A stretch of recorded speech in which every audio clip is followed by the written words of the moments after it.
Sir আপনি যেমন বলছেন ফলো আপের কথা, এই ফলো আপের জন্য যখন রোগীরা আসে কোন বিষয়টাকে আপনারা গুরুত্ব সহকারে দেখেন? ধন্যবাদ আপনাকে। আসলে আমরা যেমন বললাম যে একটা রোগী সে এই হাতটা বেন্ড করতে পারে, একজন পারে না। এখন যে রোগীটাকে আমরা ফলো আপ করছি, এই যে আমাদের কাছ থেকে যাওয়ার সময় তার অ্যাকচুয়াল অবস্থানটা কি ছিল এবং এই 2 সপ্তাহ পরে যে ফলো আপে আসলো তখন ওইটার সাথে আমরা আমাদের কাছে যে রেকর্ডগুলো থাকে সেটা একটু মিলিয়ে দেখি এবং আমাদের এক্সপেকটেশন থাকে যে তার কাছে আমরা 2 সপ্তাহ পরে এই জিনিসটা আমরা পেতে পারি। এক্সপেকটেশনের সাথে যখন মিল না থাকে তখন আমরা তার আইডেন্টিফাই করার চেষ্টা করি যে কি কারণে এটা অ্যাচিভ করতে পারলো না। সে কি এক্সারসাইজ সঠিকভাবে করে নাই নাকি প্রপারলি করানো হয় নাই।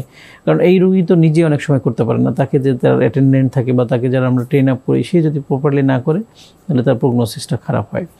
এইভাবে কয়েকটা ফ্যাক্টর আমরা দেখি। এছাড়া দেখা যায় যে তার অন্যান্য যে কোমরবিডিটি যে ডিজিজগুলো রয়েছে, যেমন উচ্চ রক্তচাপ রয়েছে, ডায়াবেটিস রয়েছে, কিডনি ডিজিজ রয়েছে, লিপিডেমিয়া রয়েছে, এগুলো সব নিয়ন্ত্রণে আছে কিনা, ওষুধ সব সঠিকভাবে খাচ্ছে কিনা, মানে প্রত্যেকটা জিনিস আসলে গুরুত্বপূর্ণ। এই জিনিসগুলোকে আমরা অ্যাসেস করে তার জন্য এখন করণীয় কী, পরবর্তী যে 15 দিন বা 1 মাস পরে ফলো আসবে এই সময়টা সে কী করবে, এই প্রত্যেকটা জিনিস আমরা গাইড করি তাদেরকে।